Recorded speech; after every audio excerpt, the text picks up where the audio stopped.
آج مبارک کی 14 تاریخ ہے اور سورہ نحل کی آیت نمبر 26 کے حوالے سے درس قرآن کا عنوان ہے سازشوں سے ڈرنے کی ضرورت نہیں۔ اللہ رب العالمین نے فرمایا کہ ان سے پہلے جو لوگ گزرے ہیں انہوں نے بھی مکر کیا، انہوں نے بھی سازشیں کی، تو اللہ تعالی ان کی عمارتوں کی بنیادوں کے پاس آیا، فخر علیہم السقف من فوقہم، تو ان کے اوپر چھت ان کے اوپر سے آ گری، وَأَتَاهُمُ الْعَذَابُ مِنْ حَيْثُ لَا يَشْعُرُونَ، اور ان کے پاس عذاب وہاں سے آیا جہاں سے وہ گمان بھی نہیں کر سکتے تھے، سوچ بھی نہیں سکتے تھے۔ یعنی لوگوں نے اپنے مکر و سازش کی عمارتیں کھڑی کی تو اللہ رب العالمین نے ان کے سارے مکر و سازش کے عمارتوں کی بنیادوں کو ہی ہلا دیا، اور ان کی بنیادوں کی عمارت خود ان کی سازشوں کی عمارت خود ان کے سر کے اوپر ہی گر گئی، وہ خود ہی اس کے شکار ہو گئے، اور اللہ کا عذاب ان کے پاس ایسی جگہ سے آیا کہ وہ سوچ بھی نہیں سکتے تھے کہ یہاں سے آ سکتا ہے۔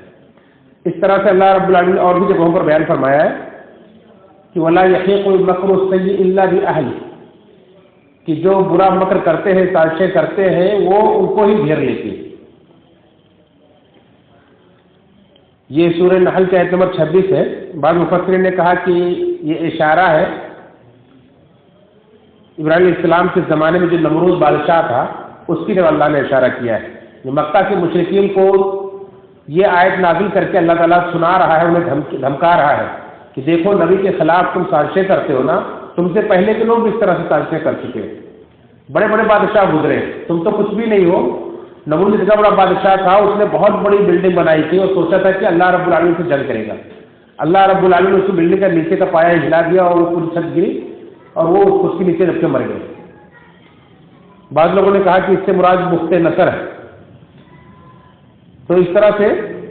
یہ مفسرین کے اقوال ہیں، لیکن اکثر مفسرین کا کہنا یہ ہے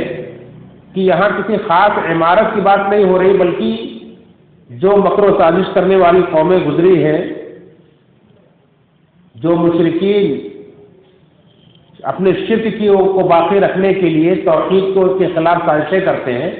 نبیوں کے خلاف جنہوں نے سازشیں کی ہیں، ان کو ان کے اعمال کے برباد ہونے کی، باطل ہونے کی مثال اللہ نے دی ہے عمارت سے، کہ انہوں نے اپنے مکر و سازش کی بڑی بڑی عمارتیں کھڑی کی، لیکن ہوا کیا، ان کے مکر و سازش کی عمارتوں کی چھت انہیں کے اوپر گر گئے۔ اللہ تعالیٰ نے ان کو اس طرح سے عذاب دیا کہ وہ اپنی مکر و سازش کی بلڈنگ کے در دب کے خود ہی مر گئے۔ تو یہ مکہ کے مشرکین جو اللہ کے نبی صلی اللہ علیہ وسلم کے نبی بنائے جانے کے بعد طرح طرح کی سازشیں کرتے تھے مکہ کے اندر، کبھی باہر سے آنے والوں کو روکتے تھے کہ ان کی بات مت سنو، کبھی خود مسلمانوں کو روکتے خانہ کعبہ کا طواف مت کرو، یہاں قرآن مت پڑھو، کبھی نبی کے خلاف قتل کی سازشیں کرتے ہیں، انہیں قید کر دیا جائے، انہیں قتل کر دیا جائے، انہیں دربدر کر دیا جائے، طرح طرح کی پلاننگ کرتے، یہاں تک کہ ہجرت کرنی پڑی، اور وہاں جانے کے بعد جب مکہ سے جیسے کہ مسلمان حبشہ گئے تو وہاں بھی پناہ نہیں لینے دیا، وہاں بھی سازشیں کرتے، سازشوں کا جال بچھایا، ان کو وہاں سے لانے کی کوشش کی، پھر یہاں تک کہ اللہ کے نبی صلی اللہ علیہ وسلم تمام صحابہ کے جانے کے بعد خود بھی ہجرت کر کے مدینہ چلے گئے، پورا مکہ خالی کر دیا، لیکن وہاں بھی چین سے سانس نہ لینے دیا۔ تو اللہ رب العالمین نے اس طرح سے ان کی سازشوں کو انہی کے اوپر پلٹ دیا اور انہیں بدر کے میدان میں گھیر کے کس طرح سے قتل کیا، اور پھر دھیرے دھیرے وہ دن بھی آیا کہ پورا مکہ بھی ان سے چھن گیا، ان کی سازشوں کے کام نہیں آئی۔ تو یہ اللہ رب العالمین نے ایک مثال دی ہے کہ ہمیشہ ہر دور میں شرک والے اپنے شرک کو بچانے کے لیے، شرک والے دین کو بچانے کے لیے سازشیں کرتے رہتے ہیں، توحید کے خلاف پلاننگ کرتے رہتے ہیں۔ جیسے اس کائنات میں سب سے پہلے نبی نوح علیہ السلام، انہوں نے کیا کہا، اللہ کے دین کی طرف بلانے کے لیے انہوں نے کتنی محنت کی، 950 برس تک بلایا اپنی قوم کو، دن رات ایک کر دیا دعوت دینے میں، لیکن وہ بات نہیں سنتے تھے، الٹا کیا کرتے تھے، وہ مکروا مکرا کبارا، بڑی بڑی سازشیں کرتے تھے۔ بڑے بڑے پلاننگ کرتے تھے نوح علیہ السلام کے خلاف. تو اس طرح سے مشرکین نے ہمیشہ ہر دور میں سازشیں کی. آج اگر آپ کے خلاف سازشیں کی جا رہی ہیں یہ کوئی نئی بات نہیں ہے. یہود کیسی سازش کرتے تھے, اپنے لوگوں سے کہتے تھے کہ جاؤ محمد صلی اللہ علیہ وسلم کے دین پر صبح میں ایمان لے آؤ اور شام میں پھر انکار کر دو. تو اس سے کیا ہوگا, مسلمانوں کے اندر اپنے دین کے بارے میں تذبذب پیدا ہو جائے گا, شک پیدا ہو جائے گا کہ کیا بات ہے, یہ پڑھے لکھے لوگ ہیں, اہل کتاب ہے, جاتے ہیں ایمان قبول کرتے ہیں, اس کے بعد مرتد ہو جاتے ہیں, لگتا ہے یہ دین صحیح نہیں ہے. آج بھی دیکھیں اس طرح سے دین میں شبہات پیدا کرنے کے لیے لوگ نئے نئے مرتدین کو کھڑا کرتے ہیں کہ دیکھو یہ پہلے مسلم تھا ابھی کافر ہو گیا, اسلام کے خلاف یہ بول رہا ہے, اور ایسے لوگوں کو ہائی لائٹ کیا جاتا ہے تاکہ کیوں اسلام کے خلاف سازش ہے. اسلام کے خلاف آج کوئی نئی سازش نہیں اس طرح کی ہے, ہمیشہ سے ہوتا ہے, ان سے بہت پہلے میں کے اندر کیا ہے اس طرح سے. تو آپ کے خلاف, اہل اسلام کے خلاف, اہل توحید کے خلاف سازش یہ شروع سے نوح علیہ السلام کے زمانے سے چلی آ رہی ہے, اور نبی کریم صلی اللہ علیہ وسلم کے زمانے میں مکہ کے اندر ہوتا تھا, آج بھی ہوتا ہے, ہمیشہ ہوتا رہے گا, کوئی نئی بات نہیں ہے. تو اس سے ڈرنے کی ضرورت نہیں ہے. اللہ رب العالمین نے فرمایا کہ اللہ تعالیٰ نے ان کی سازشوں کو ہمیشہ ناکام کیا ہے اور ناکام کرے گا, کیونکہ وہ ان کا دماغ شیطانی دماغ ہے, وہ ہمیشہ فساد اور بگاڑ کی سوچیں گے, وہ ایسی سازشیں کریں گے. لیکن اہل توحید جو ہے ان کا مقصد زمین کے اندر اصلاح کرنا ہے, ان کا مقصد لوگوں کو اپنے اس مالک سے, اس رب سے جوڑنا ہے جس کے وہ بندے ہیں, جس نے انہیں پیدا کیا ہے, جس کی نعمتیں وہ کھاتے ہیں, وہ چاہتے ہیں صرف اسی کی عبادت کریں اور اس کی عبادت کر کے اپنی زندگی کامیاب بنا لیں, جنت کے مستحق بن جائیں. تو یہ تو زمین میں فساد اور بگاڑ نہیں چاہتے, کوئی حکومت نہیں چاہتے, کوئی ایک دولت نہیں چاہتے, لوگوں کے لیے کوئی بربادی نہیں چاہتے, یہ تو لوگوں کے خیر خواہ ہیں. تو انہیں نہ کوئی سازش کرنے کی ضرورت ہے, نہ کوئی مکر کرنے کی ضرورت ہے, نہ ایسے مکار لوگوں کے مکر سے ڈرنے کی ضرورت ہے. ایسی سازشوں کے سازش سے ڈرنے کی بھی ضرورت نہیں ہے. اللہ تعالیٰ کافی ہے ان کے لیے. اللہ نے ان کے سازشوں کو ہمیشہ ناکام کیا ہے اور آگے بھی ناکام کرتا رہے گا. تو مفسرین نے یہی کہا کہ یہ مشرکین جو سازشیں کرتے رہے ہیں, اللہ تعالیٰ نے ان کے سازشوں کے باطل ہونے کے, ان کے تمام اعمال کے برباد ہونے کی ایک مثال دی. اور اس کی دلیل بہت بڑی نوح علیہ السلام کا وہ قول یہ ہے کہ انہوں نے کہا کہ ان لوگوں نے مکر و مکر کبارہ بہت بڑی بڑی سازشیں کی, اور خود یہ مشرکین بھی قیامت کے دن جو جہنم میں ڈالے جائیں گے تو اپنے بڑے بڑے سرداروں کے بارے میں یہی کہیں گے.